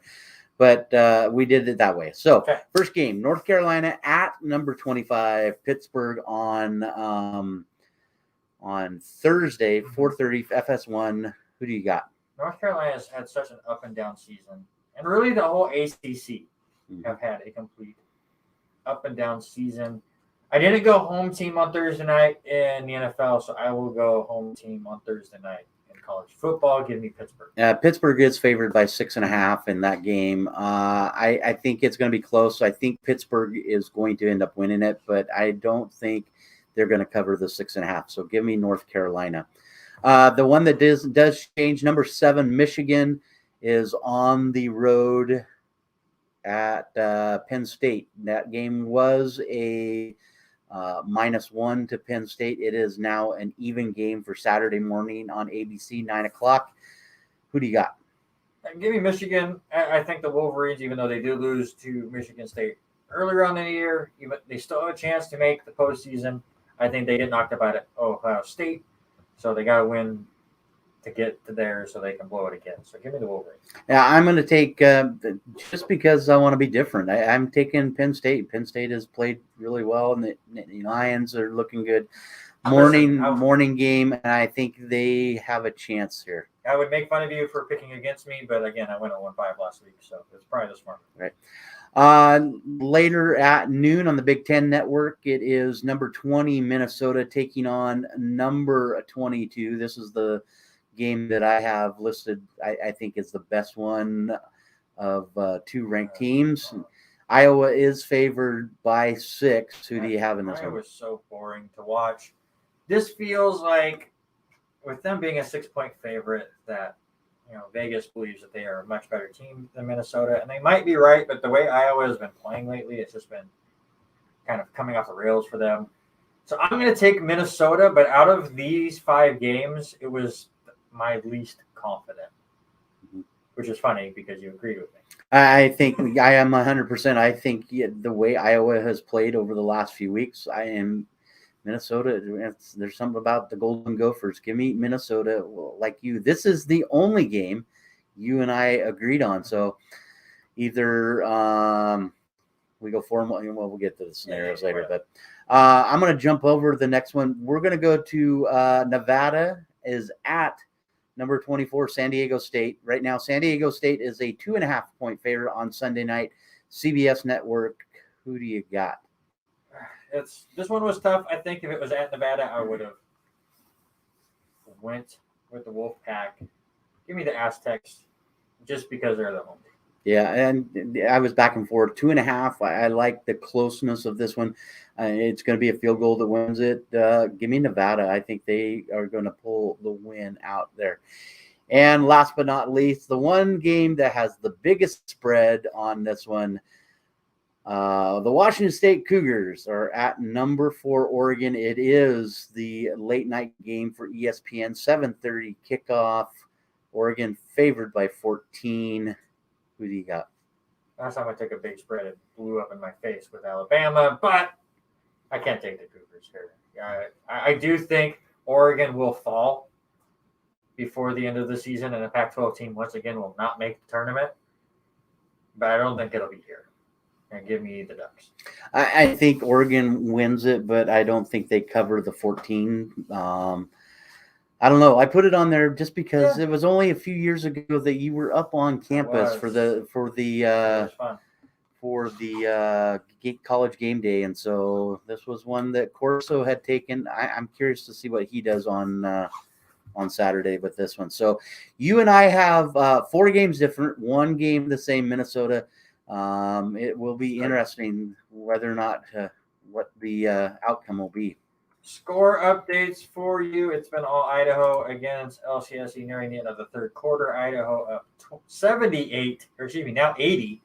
80 to 30 as Sydney Gandy for the Vandals has 20 points. Luis Forsyth with 16. And Jordan Allred with 12 for the Warriors. Holm has 6. Muehlhausen has 6. And Broyles has 6. Where's the Gonzaga score? There it is. Gonzaga is over Dixie State right now, just 47-35. The Kraken are underway against the Golden Knights. They lead that one 1-0. About 5 minutes into that game. As far as volleyball goes, they're in the opening set. Now Oregon Tech just scored, so Oregon Tech has regained the lead. They're up 10-9 in the opening set. So again, we will keep you up to date as all of that goes on. But now let's spend some time talking about baseball. Now that, even though baseball ended for me weeks ago, it is now officially over, as congratulations to the Atlanta Braves, who have the worst chant in all of sports, as they won the World Series in 6 games. It's their first championship since 1995. I called it 6 games. I said Braves in 6. I'm going to give you more credit that you had Atlanta in the World Series in spring training. Right. I mean, you had them against the Angels, but we'll give you that you had them in the World Series. So they did have the worst record of all the playoff teams at 88-73. But again, it's just whether it's who's hot at the end. Right. By all things. And the stat that blew up for me, and we didn't put it in our notes, but you and I are just, we love these kind of stats and how over the top this was. Hank Aaron died or passed away earlier this year. Number 44. Yep. Atlanta had 44 wins before the All-Star break. They had 44 wins after the All-Star break. They were 44-44 when Acuna went down. Mm-hmm. And they won the World Series on the 44th week of the year. I tell you what, it's just one of those insane. things. That is why I won that week with the best calls, is because Hank Aaron was on that one. I took Hank Aaron. Hank Aaron didn't make the call, man. No, I know, but that was part of the moment, though. He was there. The moment was great, but he did not make the call. If my wife is listening, I would love a Hank Aaron jersey. I mean, that would be my next jersey that I would get. If I had to find an old school Hank Aaron jersey, I'd wear it all day, all night. I think Cruz plays next year. Well, I did. I put that in there because I heard this that he's still wanting to play. He's going to play winter ball down in the Dominican and all that. But do you think somebody's going to sign him as he is finishing up his last year? He says he wants to play. I mean, where would you put him at? I mean, I think he goes American League if he does. Would I like him in Seattle? We'll get to that in a little bit, but sure. I mean, he could fit in a lot of places as a DH, but put him in Boston. Let him be the DH in Boston. Tip his cap, have a good time with it. I think that'd be good. Yeah, short fences. Why not? Half your game, short fences. He's still got power. He's still got pop. I mean, yes, he's older. He's still got a bat. I like him. I do too. So, what I think he does. He'll play one more year at least. All right, your World Series odds for 2022 are already out, and your favorite? It's not surprising. It's the Los Angeles Dodgers, plus 500. It's, again, not surprising. Houston Astros are second at plus 650.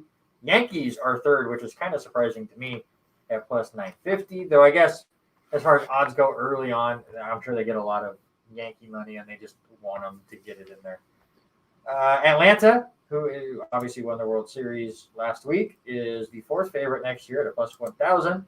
Then you get Boston and Tampa Bay, the White Sox, Braves, Padres, and Blue Jays rounding out the top 10. Your Seattle Mariners, sir, tied for 17th at a plus 3,500. I think it might be fair. I might be putting some odds down that they get to the World Series when I get to Vegas here soon in May. Well, I don't go until May, so I'd have to have my buddy lay that down before I get there. And then the award finalists were announced for the MLB Awards. They will be given out next week. 2 of them will be given out before our show next week, and then the Cy Young and the MVP will be given out after our show, but we'll go ahead and do our predictions right here and now. So NL Manager of the Year, your nominees are Craig Counsell, Gabe Kapler and Mike Schlilt. What do you got? I got Mike Schultz. What he did with the Cards over the towards the end, I just like what he was doing, moving around. They got him going, playing. So give me Mike. Why it's not going to be Mike Schultz? Because Gabe Kapler's there. No, because he got fired. Yeah. The Cardinals got rid of him. I know, but you cannot be a manager of the year if your team went, we don't want you to be the manager next year. Why not? It is Gabe Kapler. I mean, we thought it was a 2-horse race between Padres and Dodgers in the West, and everyone else was just also Rams. And Gabe Kapler got those Giants rolling. Mm-hmm. So I think that might have been the easiest one for me. AL Manager of the Year, Dusty Baker, Kevin Cash, and your Scott Servais. And you know what? You got to give it to Seattle. They did overachieve this year. We talked about it all season long, that the Mariners are one of those teams, as long as they didn't sell all these kids, that were a couple years away. Mm-hmm. They had the best farm system in all of Major League Baseball. And I think even Mariner fans were going, about 2 years, mm-hmm. we're going to be right there. They were in it this year. And they stuck around far longer than I thought they were going to. I was very confident saying that they were going to fall out of the race. I said that in May. I said that in June. I had to say it again in July. They made me have to say it in August. And even into September, I had to keep being super confident, even though they were hanging in there the whole time. I ended up being right, but they made me sweat it more than I thought. So I do believe Scott Servais will win AL Manager. Yeah, I think 100%. What he was able to do, shuffling people with a few injuries, it's going to be interesting how they fit with I mean, they've already said that Seeger will not resign and that, so it'll be interesting. But what he did with that ball club, I think managing those guys, injury, Haniger dealing with Kelnick up and down. So I think he found himself there in the second half. So I just like what's going to happen there. NL Rookie of the Year, it goes between Dylan Carlson, Jonathan India, and Trevor Rodgers. Maybe it's just because I had India on my fantasy team, so I followed him a bit more than the other two. But India was a perfect fit in Cincinnati. You put him around Nick Castellanos, and you put him around Joey Votto, and just kind of that extra bat. He was very consistent this year, so I'm giving it to India. Well, I am going to also, and just because I'm like one stat, and for a rookie, 27 home runs. We'll leave it at that. AL Rookie of the Year, Randy Arozarena, Wander Franco, so 2 Rays, and then Luis Garcia from the Astros. I liked Luis Garcia this year, and I was really close to picking him, but Arozarena was just solid all season, and of course he was mostly known for the playoffs last season, but I think that's how he gets the award. Yeah, I mean, right at 270, he almost 100 runs scored, 20 stolen bases, 69 RBIs. I think Arozarena is the hands-down winner in that one. All right, let's go NL Cy Young. You get Corbin Burns, Max Scherzer, and Zach Wheeler. Here you go. Great. First of all, I'm going to say it right here. Them were some great names.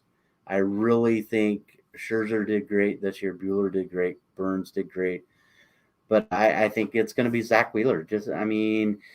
His K to walk ratio, 247 Ks to just under 50 walks, I think is huge. He was over 200 innings pitched. I just think he was the workhorse in Philly. So I don't believe in this. Okay. But I will ask you, does Wheeler lose votes because he was 14-10? Probably because of his losses. Yeah. It's kind of like did Felix end up winning it that year? But there was one year where his record wasn't fantastic, but his other stats were so good that he was still in the running. I can't remember if he won it that year or not, but it kind of reminds me of him or any Jacob deGrom season anymore, where his stats are so good, but his record's not great. For me, give me Corbin Burns. He was the MLB ERA winner with a 2.43 mark. Led the majors in a strikeout rate. His K per 9 was 12.6. He had 234 strikeouts and 167 innings. And, of course, all the new kids like the War. Mm-hmm. And Corbin was the leading pitcher at a 7.5. So give me Burns. So the year in 2010 when Felix won it, he was 13-12. Yeah, there you go. So he did win. And so, he still ended up winning it. And that was also the year that Roy Halladay won it for the Phillies with his record of 21-10. Yeah, again, so I don't think I'm glad that we've kind of gotten away from the record, and I do not slight Zach Wheeler for his 14-10 record. I think Phillies had a very up and down year, and Wheeler was absolutely fantastic. I just think Burns had a better year. AL Cy Young, Garrett Cole, Lance Lynn, Robbie Ray, the old Yankee. Who you got?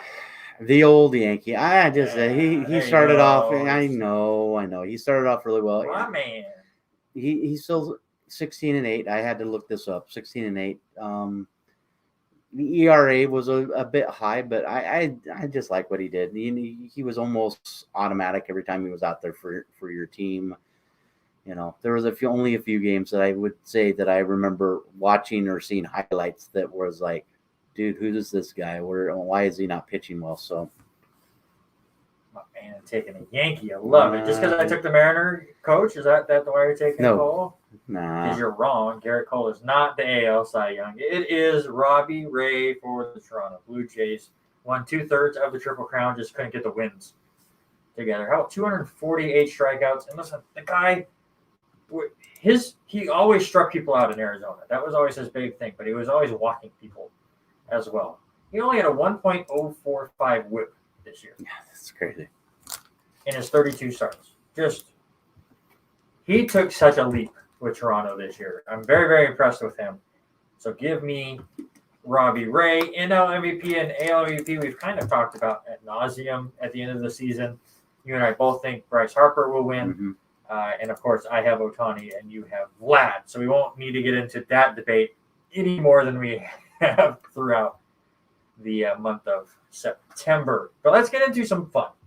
And we will do this for this week and next week, as we're probably a month away from the MLB free agency for really heating up. And that's if we even have it in December, because, of course, the labor talks might create a lockout in December.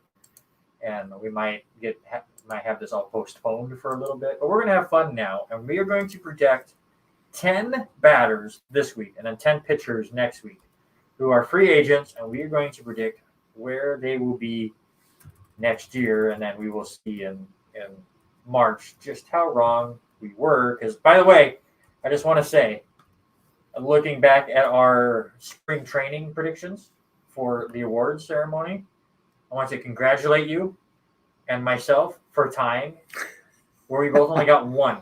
Wow. Correct. As far as nominees go. Right. I had Garrett Cole as the AL Cy Young, and you had Fernando Tatis, who was a nominee in the NL MVP. And neither of us think that we are correct in those picks. But neither of us got any of the manager of the years right as far as nominees goes. The rookie of the years we were wrong on. Anyway, we did really well. Let's just Yeah, I don't know. All right, let's start with a fun one. The man who I think could end up being the highest paid free agent from this market. Carlos Correa, who did play for the Houston Astros, 27-year-old shortstop. Where does he go? You and I talked about this because I was struggling with where he was going to go, but every article that I read, everything, he goes to Detroit, and you make some really good points about that. In a division that's wide open, yep. And the youth they have, yep. They can make a huge push. They are the Seattle Mariners of the AL Central, where they have a lot of young talent that kind of overachieved this year. They weren't to the level of Seattle by any means. But they have a lot of money that they can use up. They have 2 more years of Miguel Cabrera, and then after that, they have no guaranteed money on the books after 2 years. So you can backload a contract with Correa. I'm hearing, in all these rumors that I'm seeing, north of $300 million to Carlos Correa that Detroit might be offering. And it's just insane. And also, who's the manager for the Detroit Tigers? Why am I drawing blank? I want to say AJ Hinch. It is Yeah. the trash can man himself, AJ Hinch. So I think Correa has a bit of a reuniting with his old ball coach. There's a good possibility. Update in the volleyball game. LC does fall in their opening set to Oregon Tech. I think it was 25-22. The score went away on me. But 25-21. 25-21. There you go. So LC does lose the first set. We'll try to keep you updated throughout the rest of the show. But they are keeping it close. So we both say Detroit for Carlos Correa. Let's stay in the infield. Let's stay with the shortstop position. Okay. Corey Seeger from the Los Angeles Dodgers, also a 27-year-old shortstop. I'm going to say the Yankees are going to get one of these guys as far as shortstop goes. The shortstop market this year is loaded. I'm going to go for the lefty. You get that short porch in right field. Right. Try to keep that balance going. We'll see what happens as far as the Yankees and Anthony Rizzo, if they re-sign him or not. He's not on our list, by the way, but we'll get to that. So I'm going to say the New York Yankees get Corey Seeger. I was back and forth with this, and it made sense after you and I talked for a few minutes, and I know with everything reading, makes a lot more sense after you talk to me. I'm not worthy. I'm not. Seriously. I mean, you made some great valid points when we were talking about Correa pre-show time, but maybe getting Corey Seeger out of a big market and putting him in Houston. I think that might be a good fit for him. Is Houston not a big market? And it's not a large market like you would be as Dodgers or. It's not an LA. It's not it's not one of those big markets. I think it might do him some good. I like that idea. If that happens, I really think his brother goes to another team in Texas, and so there's a chance that they're all closer down there. So that's fair. And Houston would have to replace Correa. So next up, another shortstop, 28-year-old Trevor Story, and this is who I think Houston will get to replace Carlos Correa. So I think Story goes to the Astros. I think he ends up going to Texas, and Texas is needing a bat there. So yes, he's the older of the three right now. So I don't know. I'm still so disappointed. Texas just didn't look like a team that wanted to even play this year. Yeah. And so maybe putting a bat there might help out. How about infielder Marcus Simeon, 31 years old, one of the three finalists for the AL MVP, was fantastic with Toronto. And I think the Blue Jays are going to do everything they can to re-sign him. Talk about a young nucleus in Toronto right now. Mm-hmm. I think Simeon will stay with the Blue Jays. And he's got a great chance to stay there, but I think your Yankees pull a little bit of money and sign him and bring him in.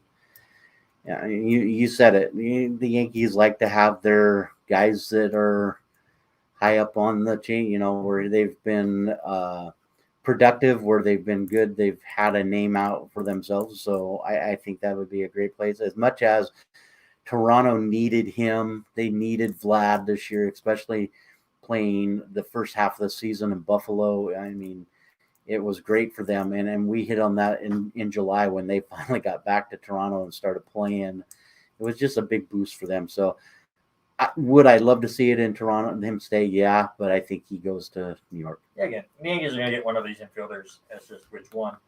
So I'm not fully against that one. Javier Baez got traded to the Mets at the trade deadline, 28-year-old infielder. I think the Mets resign him. I do too. I think they need to keep him as a Met. I think the biggest no-brainer I put on here, Freddy Freeman, the heartbeat of the Atlanta Braves, 32-year-old first baseman. There's zero chance he leaves Atlanta now, right? I don't think After he will. Winning the World Series? I don't think he leaves until he's ready to leave and finish up that city, right? Mm-hmm. Too many people that want him there. Starling Marte, 33-year-old outfielder, got traded to Oakland at the trade deadline. I don't think he stays there. I think the Mets continue to try to make splashes to try to win the NL East. So I think he goes and plays for the Mets. Everything that I was seeing this afternoon was that Cincinnati was wanting to make a push for him. So could be a good fit. He could be that guy to really show up that outfield. So put him in a Reds uniform. There you go. Chris Bryant, 29-year-old player. He plays everywhere. First base, right field, third base, all sorts of stuff. I went back and forth. I can see him staying with the Giants. Again, he got traded there at the trade deadline. He could go so many different places. But you know what? I put him in Seattle. Yeah, the Mariners got to make something. With them being so close to getting into the wild card game and having that young nucleus, I kind of talked about that with Detroit. You have a very young nucleus there for Seattle. You need that veteran leadership. Chris Bryant's won a World Series with Chicago. He's been able to end streaks before. Seattle has the longest pro sport playoff drought. Yeah, I think Bryant goes there to help in that. We lose Kyle Seeger. That would be a great spot for him to play there. He could play in the outfield. Give Haniger a day off. Kelnick should be the starting center fielder there this next year. What better person to put around, Kelnick is to have a Chris Bryant or have in there. So I like that Seattle move with that one. Yes, Jerry Dipoto is going to have to.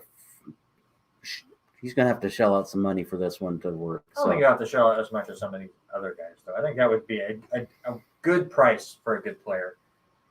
Nick Castellanos, Chicago or Cincinnati Red outfielder, 29 years old. I do believe he goes to Chicago, and he plays for the White Sox, whose offense was a little disappointing last year compared to what we thought it was going to be. But Castellanos is so good. He's like DJ LeMahieu as far as at the plate, where he's just consistent. He's going to bat about 300. Doesn't have fantastic power, but he's a great leadoff guy. Yep. I think you need that in Chicago. Yeah, leadoff and a great runner. So, and I think that would be the best play to put him in Ohio and put him on the Cleveland baseball team. The guard. That's why I said Cleveland baseball team. All right, and the last one, having some fun with it. Because the man he's old. Retired. He's Nelson Cruz, the 41-year-old designated hitter. And when we were looking stuff up, I was seeing people saying he was going to the Padres and Dodgers. He's not going to the National League. He is too old to play the field. And I know Minnesota traded him to Tampa Bay. But you cannot start a season with Nelson Cruz not in a Minnesota Twin uniform. I say he goes back to the Twins. I think he goes back to the Mariners. It worked out so well for him last time. Yeah, I think it'll be. I think them losing Seeger is going to be a little bit of a shakeup in the clubhouse. He can bring that same kind of vibe. Like I said earlier, I really think that Kyle goes and signs in Texas, so it'll be a great opportunity for him to come in and even retire as a Mariner. So all right, there you go. Those are our predictions for 10 batters that are going into free agency. Next week we will do the pitcher score updates for you. Idaho does defeat LCSC 95-46. LCSC volleyball right now up 6-4 in set number 2, 7-4 now, as they are in the second set after losing set number 1. Gonzaga's pulled out to a 20-point lead over Dixie State, 71-51, and the Kraken still leading 1-0 there. And then I will try to pull up the women's score. Well, Robert, go ahead and explain our sports-related draft of the week. Our sports-related draft, we've had some really good ones over the last couple of weeks. Going back to, we talked a little bit about our college mascots, the worst umpires, which you think you won, which you still haven't. I've won them all. No, we're close. You picked an umpire that's not even an umpire anymore, and he's only ever made one bad call in his life. Yeah, he made 2 bad calls in his life. Him making that call and then not admitting to it and fixing it during the game. You can't fix it. He should have. There's no replay then. He should have. Anyway, with all the stuff going on with OBJ and moving things around, it reminds me. OBJ's a bust. No, I'm not going to say he's a bust, but it reminded me of some of the biggest busts in NFL history, and I got to thinking about that. Trade deadline coming around. And so I wanted to relive it. And maybe it's because I keep seeing all those stupid commercials with this guy in there too. We'll talk about him here in a minute. But this week's sports-related draft is the NFL history's biggest bust. And that was mine. You get to pick first, sir, but I'm so afraid that some people are really going to hate us because we've they're picked. just going to laugh at their history. Yeah, so. Quick score update. I did pull it up. WSU women basketball currently beating San Jose State 31-25, 2.5 minutes to go in the second quarter. All right, so I had the first pick, and it was too easy for me. I'm just going to – I had fun just listing off the year, the round, and the pick, and waiting for you to figure it out. Mm-hmm. Did you have to look any of these up? I forgot about the last one. The last one was the one I stalled out and I couldn't remember who it was, so I had to look. I wish Eric was here so he could try to guess as we're going. That's okay. 1998 draft, round 1, pick 2 to the San Diego Chargers as they took Washington State quarterback Ryan Leaf, who all offseason was in a battle of who was going to be the real best quarterback of the draft, Ryan Leaf or Peyton Manning. I don't think it takes a rocket scientist to figure out who was the better quarterback of that draft. Ryan was very good at WSU, led them to a Rose Bowl game. They should have won that Rose Bowl if the clock would have stopped at the right time, or at least had a good chance at it. But just was not ready for the pressure. And if you've listened to Leaf nowadays, he's admitted to it. I think he is in a better spot in his life, and I'm very happy to see that. But he was not mentally prepared for the NFL and all of the scrutiny he was going to get after being the second pick. So I have Ryan Leaf as my top. And that's a great pick, and I even told you that. That would have been my first one if we would have went that way. And so for me, I had to go quarterback, and I did it just because of what he did to his body. I think that's the biggest thing. And I say biggest thing. How about the 2007 draft pick, number 1 overall to the Oakland Raiders, Jamarcus Russell? That dude, 6 foot, 265. I think he was listed at 6'1". I think he played a total of 3 years. In those 3 years, he only played I want to say 24 games, I think, in those 3 years. Anyway, made $36 million, but less than 5,000 yards passing. He had 18 touchdowns, 23 interceptions. But the biggest number out of all of that, he was sacked 70 times. Well, I mean, you can't really blame him for a lot of that. I mean, he's around a bad team. But you can blame him for my favorite story you ever hear about Jamarcus Russell, and that is his coaches were pretty sure he was not watching film. They would send film home so he could watch it at home. And he would say, oh, yeah, I watched it and this and that. So they sent him blank tapes. And he came back the next day talking about, oh, yeah, I watched this coverage and that coverage. When he had blank tapes. So just proving that he was not putting in the work. So that's a good pick by you. All right, my second pick. 1989 draft, round 1, pick 2, Green Bay Packers. Tony Mandarich, the offensive lineman, who is, what was it on his Sports Illustrated cover, the Incredible Hulk. And I think then they called him the Incredible Bulk because, again, like Jamarcus Russell, he came in completely out of shape and unready, completely overhyped going into this draft, and completely fell apart. And again, I've talked about it on the show before, growing up and having Sports Illustrated and getting that best of 1992 VHS tape.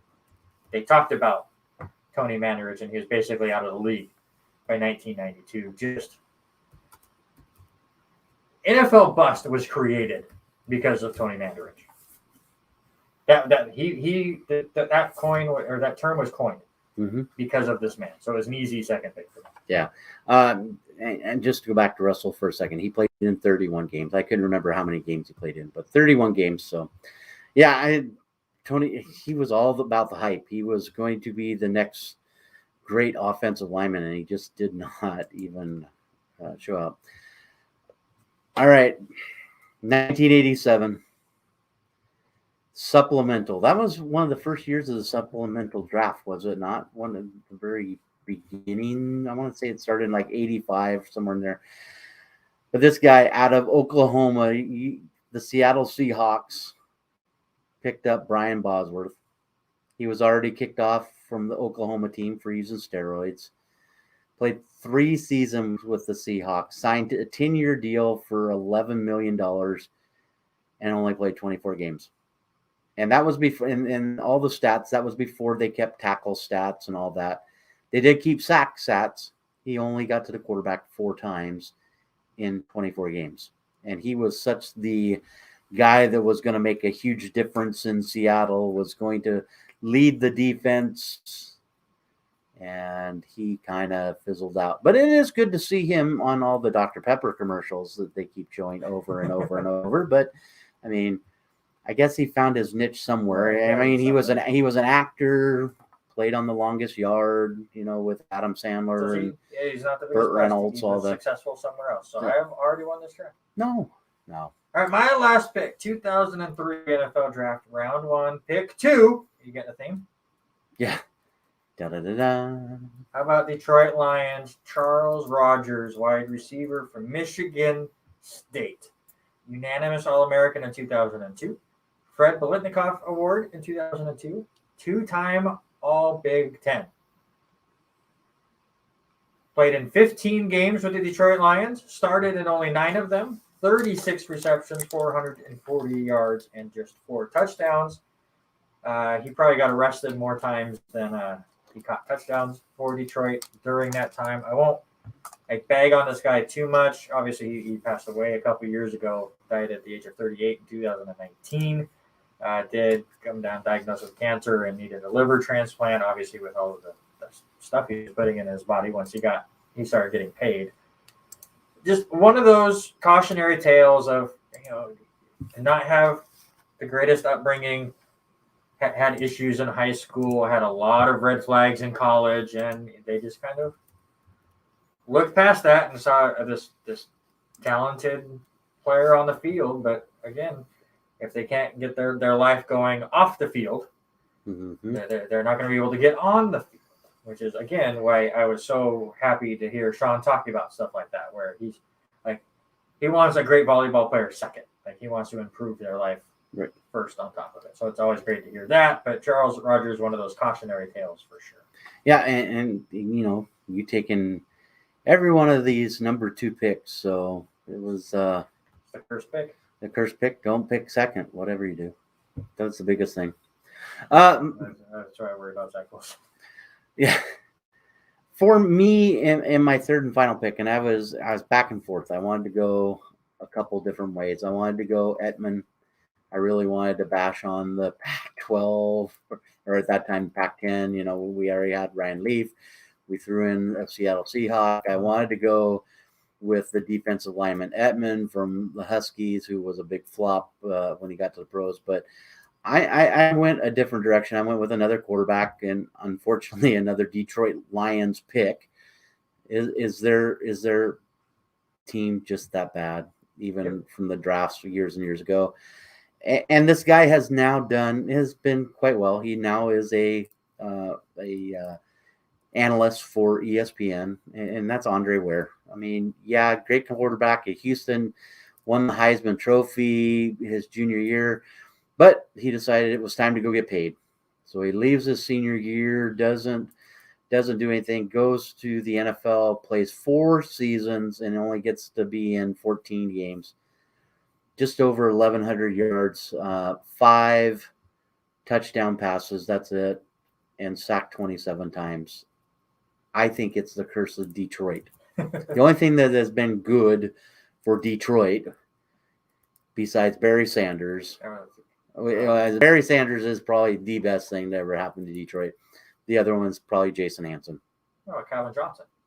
I forget about Calvin Johnson and Megatron decided to retire instead of playing for Detroit anymore. Yeah. There you go. Yeah. There you go. I take Ryan Leaf, Tony Mandrick, and Charles Rodgers. Robert takes Jamarcus Russell, Brian Bosworth, and Andre Ware as the biggest busts in NFL history. Next week, it will be my turn to pick, and Robert will have the top pick in our draft, so pay attention to that. Tomorrow, Robert will post it on the Facebook page. You can vote to say that I won again. Dun dun dun. 8-0. No, All right, sports no. that don't get enough airtime. The NHL, Seattle Kraken are 4-7-1 in last place in the Pacific. So I kind of wish that you would have taken them in the draft instead of forgetting about them, sir. So did Florida lose this week? Yeah, everyone has at least one loss. So And Arizona got a win, and they beat the Kraken to do it. So what my question was Florida the first one to get the win? Because remember we asked about that. We talked about that on which one was going to get. Florida's lost twice now. So I would say Florida probably, and I win that one then. Because you asked me a question about them and who was going to pick up. Well, let's play a quick game just for fun. All right. We'll play a name game. Gordon Ramsay. Incorrect. Oh. I'm going to name the city for an NHL team. Now I want you to tell me the nickname. We're going to get into hockey, man. Oh, man. All right. On ESPN Plus a lot. All right. It was the same with the AFL, and since we're in the offseason, we're going to have some fun. I almost wore my Geelong shirt today. I should have. I'll start easy. Detroit. Red Wings. Boston. Why am I thinking Bruins? It is the Bruins. The Washington Capitals. Okay. You're doing good. Nashville Predators. If I missed that one, my wife would divorce me and kick me in the butt because her favorite singer is Carrie Underwood, and Underwood's husband plays for the Nashville Predators. If I missed that, I would probably be sleeping on the couch. A little strange. Minnesota. I want to say Timberwolves. That's basketball. That's basketball. Minnesota. And all I can think of is Golden Gophers, and that's the college teams. All right, I'm going to miss my first one. Minnesota Wild. Okay. Minnesota Wild. Let's see. Is there any more crazy hard ones? How about Arizona? They're 1-10-1 this year. I should know this because one of my friends lives there and she goes to games all the time. Stormy's going to kill me about this if she's watching. I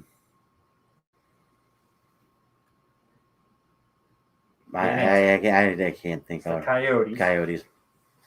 And the last one, the Winnipeg. Not Oilers. Nope. Winnipeg. Yeah. The Winnipeg Jets. Jets. Jets. Jets. Jets. We'll get them. You will have a retest in January.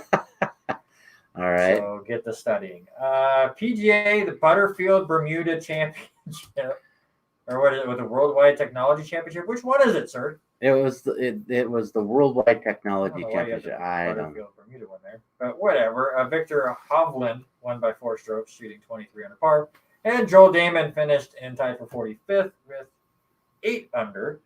Their next tournament is the Houston Open. In NASCAR, Kyle Larson wins the NASCAR Championship, so congratulations to him. All 4 of the championship drivers finished in the top 5. They were at the top 4 almost that entire race. Chase kind of fell off because he pushed it too hard on that last run and finally got past. I still think that they take some horsepower out of everyone else. Mm-hmm. And so it's not like that in the truck race. It's not like that in the Xfinity race. But for whatever reason, in the Cup race, the top 4 just are always in the front. It's weird. It was Brad Keselowski's last race with Penske. He goes to Joe Gibbs, I believe. So congratulations to Kyle. And now we've got a little bit of hockey and golf left for sports that don't get enough airtime because we've now lost NASCAR. We've lost AFL. So, well, we could talk about your Dude Perfect. I mean, it was good. How was the show? It's a very family-friendly show. They do all of their greatest hits. If you watch any of their stuff, I love their videos. Their videos on YouTube are awesome. So if you ever watch their overtime or their OT show, their variety show, they did a lot of their greatest hits there, where they did the top 10, where they did the top 10 fast food stuff. That one was hilarious. That was a lot of fun. They did their Wheel Unfortunate, where they had 2 kids go up and spin the wheel to do some kind of a punishment. One kid got it easy and had to put 2 bananas under his armpits and just move his arms really fast to kind of get chafing or something, and just to smush the banana in between his arms. The other kid had to eat a ketchup popsicle. Yeah. And did not look like he was having a good time. But Chase and I had a fantastic time. And if they ever do come back around, I highly, highly recommend any families going to that for sure.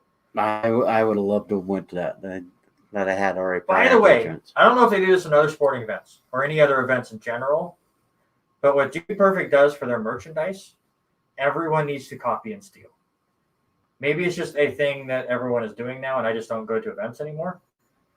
But instead of standing in line at the souvenir shop, you can scan this QR code, and it takes you to a website on your phone that has all of the merchandise that are at the souvenir shop.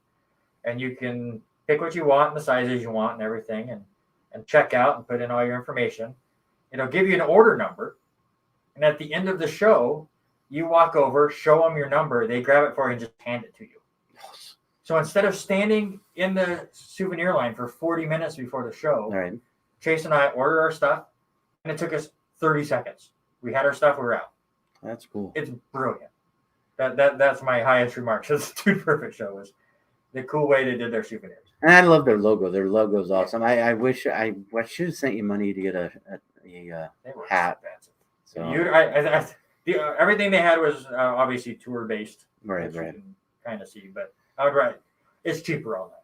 I'll just say that. Probably. All right, this week in sports history, sir. All right, this week in sports history for November 2nd to the 9th, 1989. As you notice, I'm staying in the 80s and for you here because it makes your trivia a little bit easier for you. Lou Piniella is hired as the manager of the Cincinnati Reds, replacing Pete Rose, who is banned from baseball for gambling. 1990, Moses Malone with the Atlanta Hawks sets the NBA record for career free throws made with 7,694. 1993, I know you love it every time I bring up Greg Maddux. So Greg Maddux becomes the first pitcher in MLB history to win the National League Cy Young in consecutive seasons for two different franchises. He won in 92 with the Cubs and then 93 with the Braves. And then in 2013, Nick Foles becomes the seventh quarterback in NFL history to throw for 7 touchdowns in a game, accomplishing the feat against the Oakland Raiders 49-20. All right. Hit me with the trivia that I'm going to blow. No, I think I made it easy. Okay. I think I made it easy. We'll see. All right. So I just said Nick Foles becomes the 7th quarterback in history to throw 7 touchdowns. Who was the last one to do it? Oh, jeez. There was somebody after Nick Foles that did it. But then I'm going to ask you if you know any of the other names on that list. No.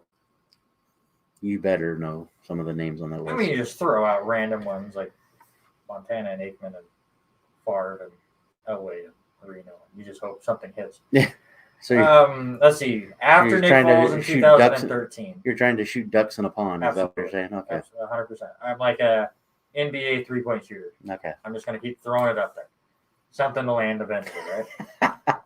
Oh, see, after 2013, who threw for 7 touchdowns? I'll just say Mahomes. No, he has 6. He was close. I'm cool. I'm happy with it. It was actually Drew Brees. Actually, in 2015, and on November 1st, he had 505 yards passing and 7 touchdowns against the New York Giants. The other one that would be in our era that we would remember was Peyton Manning in 2013. The other names on that list: Joe Kapp in 1969, Y.A. Tittle in 62, George Blanda in 61. And the other two I am way off with, and I did a little research just to figure out who they were. And that's Adrian Burke in 1954 and Sid Luckman in 1943. Oh, come on. You watched both of those live. I am about that old. One last update before we go. LCSC currently leading in set number 2, 23-22. So another tight one going on there. Again, now that we're getting off the air, go check out lcwarriors.com. Looks like Kenzie's serving too. Yep. Definitely is her. It's the libero with the different jersey, so it's easy to figure that one out. But go watch Warrior Volleyball right now as they are now at set point. But that is going to do it for us. Next week will be probably our last live show before the Thanksgiving break. I'm sure we will just do an online only show the Tuesday of that Thanksgiving week, but it'll be another jam-packed show, and we'll have somebody on as far as a guest. I'm not quite sure. I'm hoping to get a women's basketball player on, since they keep playing on Tuesdays to start the year, so we haven't had a chance to get one of them on, but we will discuss that then.